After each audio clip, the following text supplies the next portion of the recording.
Você está prestes a ouvir uma história onde cada verdade tem um preço, e algumas não deveriam jamais ser descobertas. Eu sou Bianca Ferreira, curadora das histórias do canal Locra, e hoje te convido a mergulhar em Herança de Sombras. Em Babylon, a magia é tão comum quanto matemática, e 2 vezes mais perigosa nas mãos erradas. Neste lugar onde o extraordinário é rotina e uma única palavra pode destruir, Elian Thorne é jogado no olho do furacão. Após a morte de seus pais, ele é forçado a viver com o avô que mal conhece. Mas nada é como ele imaginava. As confusões começam rápido, e segredos ainda maiores começam a se revelar. As visões começaram. As sombras se movem. E a guerra já começou, mesmo que ninguém fale sobre ela. Você teria coragem de escolher a verdade, mesmo que ela te destruísse? Elian apertou os olhos, como se pudesse, por força da vontade, apagar as imagens que queimavam dentro dele. Safira virou o rosto devagar, o olhar cor-de-rosa incandescente cravado nele.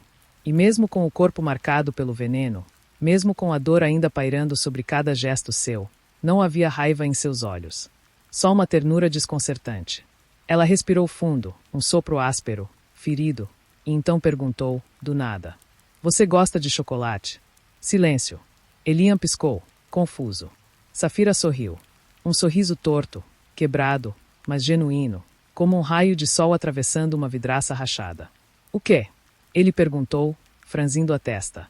"Chocolate. Não sei como é no mundo humano, mas eu adoro. Minha mãe tem uma loja no Mercado Kalinor, no setor 3.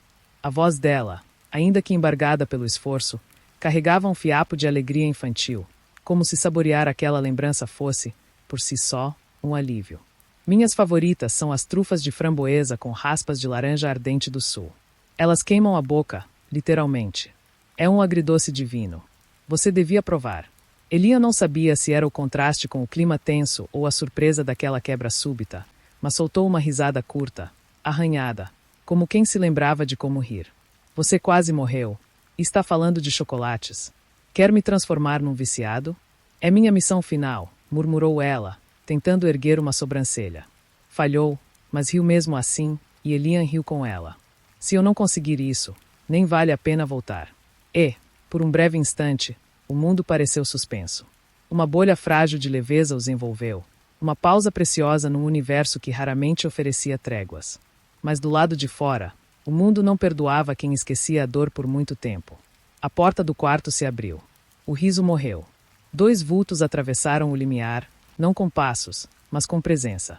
Altos demais. Belos demais. Imóveis demais para serem apenas gente. A mulher vinha à frente. Os cabelos eram uma cascata flamejante, descendo até os tornozelos como lava viva.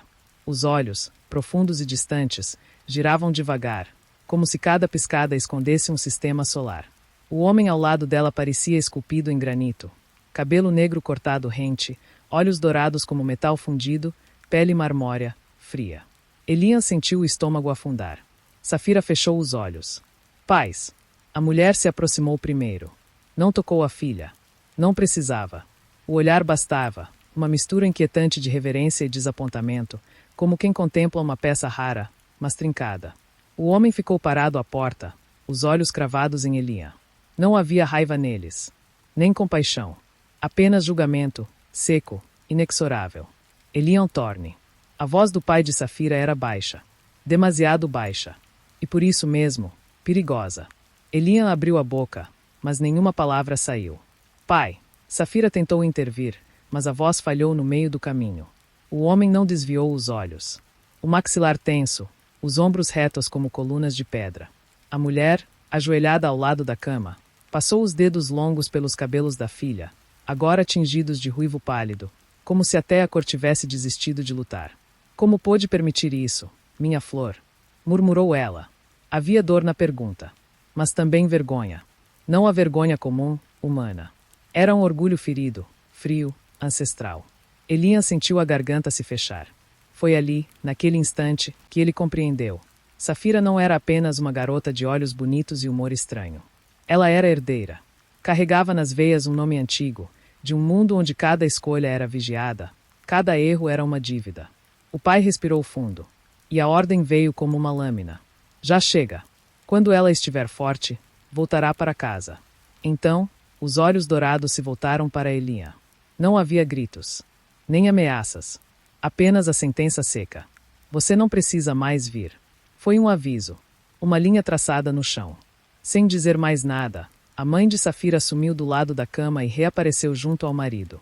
Tocou o braço dele e, com um gesto quase imperceptível, empurrou-o porta afora, como quem puxa uma criança malcriada pela orelha.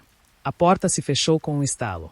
E o quarto, antes sutilmente acolhedor, mergulhou numa espécie de vazio gélido. O silêncio que restou era espesso, cruel. Mas dentro dele, ainda ardia algo. Uma pequena brasa acesa no escuro. E Elian, com os olhos ainda fixos na porta, soube que ela não se apagaria tão fácil. O silêncio durou pouco. Durou exatos 2 minutos. A porta rangeu de leve, empurrada com um cuidado quase reverente. Não foi o retorno frio e imperial de antes. Desta vez, Lunaria entrou sozinha. Elian sentiu um arrepio estranho, não de medo, mas de algo mais difícil de nomear. Um pressentimento.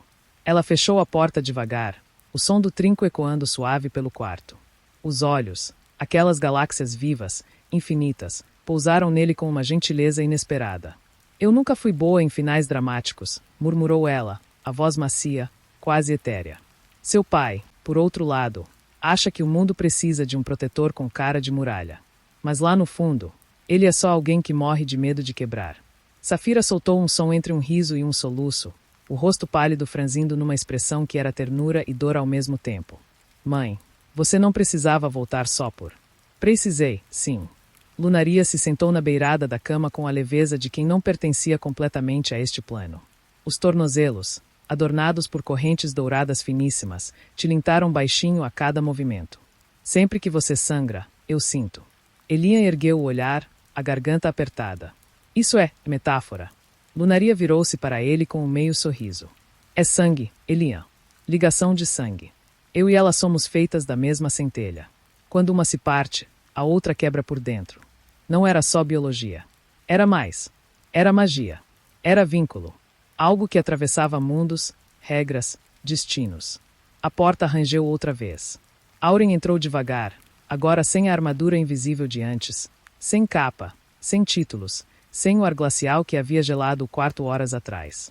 Apenas um homem alto, de camisa preta, as mãos nervosas, o olhar cansado. Ele coçou a nuca, um gesto quase tímido. Eu deixei o carro ligado lá fora. A voz estava rouca, hesitante. Mas não consegui ir embora sem ver você sorrir, Safira. Só mais uma vez. Ela virou o rosto lentamente.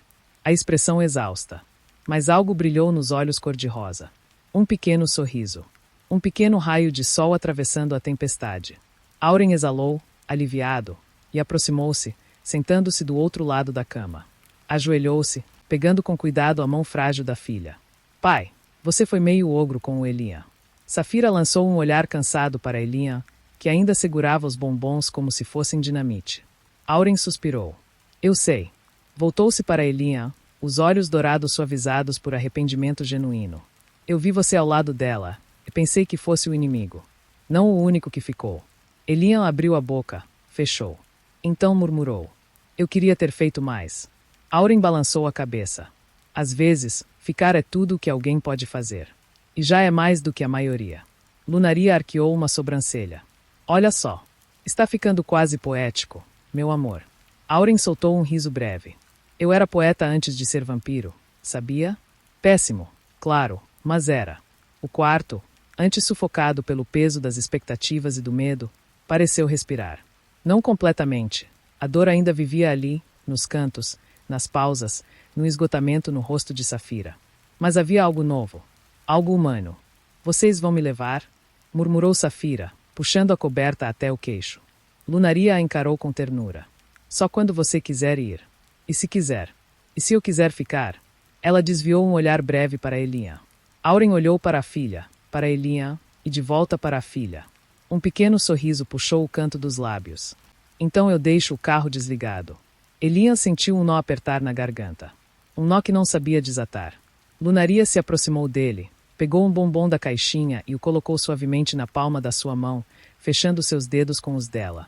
A magia mais poderosa que eu conheço, Elian, não está no sangue. Está no que você escolhe fazer com ele. E pelo que ouvi, você já começou bem. Com isso, ela e Auren saíram, sem solenidades, sem grandes despedidas. Apenas com a simplicidade dolorida de quem sabe que o amor, quando é verdadeiro, não precisa de plateia. Quando a porta se fechou, o quarto mergulhou num silêncio novo. Não era o silêncio da solidão, nem do abandono. Era um silêncio cheio de respirações cruzadas. Elian voltou a se sentar ao lado de Safira. Ficaram quietos por um tempo, sentindo o ar, sentindo a dor. Então ele disse, voz baixa: sua mãe é surreal. Safira sorriu, os olhos semicerrados. Ela sabe disso. É o orgulho dela. E seu pai, ele parece o tipo que assusta primeiro e abraça depois. Isso é o orgulho dele. Elian soltou um riso fraco. Pequeno, mas real. Ali, naquele quarto abafado de hospital, entre bombons mágicos, medos e escolhas que ninguém sabia como carregar, o peso sobre os ombros de Elian pareceu, pela primeira vez em muito tempo, um pouco mais suportável. Porque ele entendeu algo simples e terrível. Ele não estava sozinho. E assim, termina mais um capítulo de Herança de Sombras. Se essa história te prendeu, deixe o seu like. Isso ajuda muito o canal a crescer e nos motiva a continuar trazendo mais conteúdos como esse. Conta pra gente nos comentários. O que você acha que está por trás das visões de Elian? Não esqueça de se inscrever no canal Locran e ativar o sininho para não perder nenhum episódio novo. Eu sou Bianca Ferreira e te espero no próximo capítulo. Até lá, cuidado com as sombras.